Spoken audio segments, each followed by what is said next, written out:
Luke chapter 17 verse 11 में हम देखते हैं दास कोड़ी के विषय में, चमत्कार के विषय में क्या देखते हैं।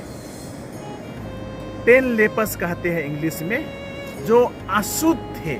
उन लोगों का शरीर में इतना फोड़ा हो गया था, उसको हम लोग कोड़ी बीमार कहते हैं, लेप्रेसी कहते हैं।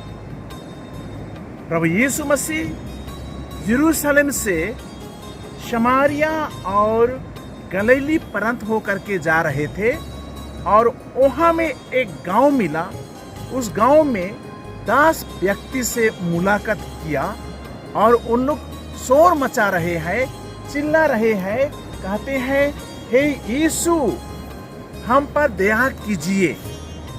मेरे प्यारे भाइयों और बहनों, क्यों उन लोग इतना शोर मचा रहे थे, हल्ला कर रहे थे? बाइबल हम सबों को बताती है, ऊंचे स्वर से बोले, यीशु गुरुवार हम पर दया कीजिए। और किसी गांव में प्रवेश करने पर उन्हें 10 कोढ़ी मिले। उन लोग का शरीर में पूरा ही घाव था और उन लोग घाव के कारण से, वो विशेष अशुद्ध बीमार के कारण से उन लोग को गांव से निकला दिया गया था।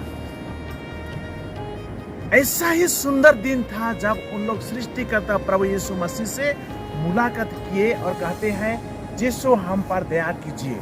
और यीशु तुरंत ही कहा कि जाओ अपना गांव में चले जाइए और वहां का जो प्रीस्ट है, पुरोहित है ना, महायाजक है, उसको दिखाओ।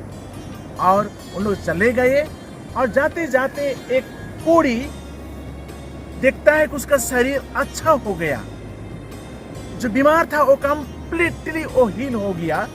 इसलिए वो इतना खुशी से वापस आकर के प्रभु यीशु मसीह के चरणों पर गिर पड़ता है और कहता है, प्रभु यीशु मसीह बहुत धन्यवाद,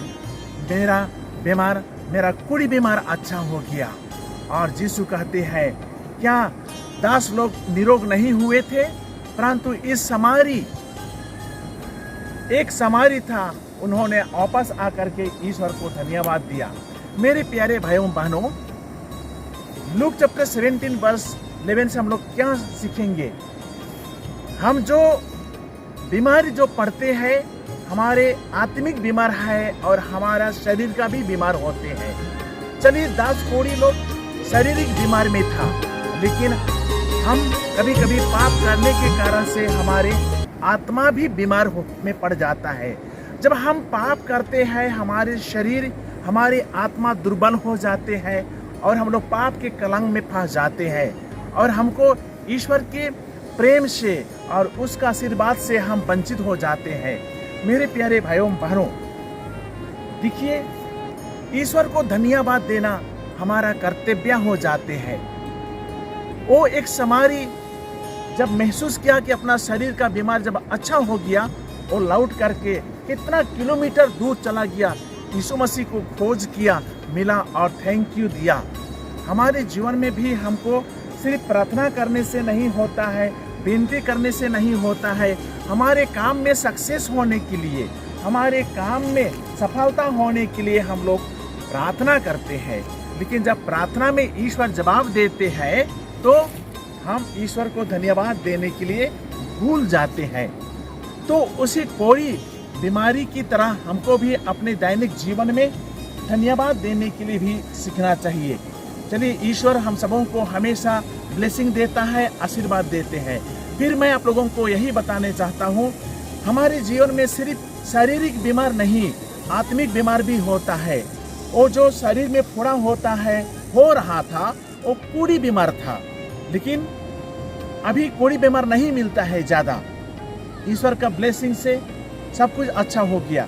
लेकिन जो आत्मिक बीमार है, आत्मा का बीमार है, घायल है, कलंक है, वो हमको चंगाई करना चाहिए। जब हमारी आत्मा साफ रहता है तो हमारा शारीरिक बीमार भी जल्दी चंगा हो जाता है। तो चलिए, हम भी ईश्वर को हमेशा धन्यवाद देने के लिए सीखेंगे।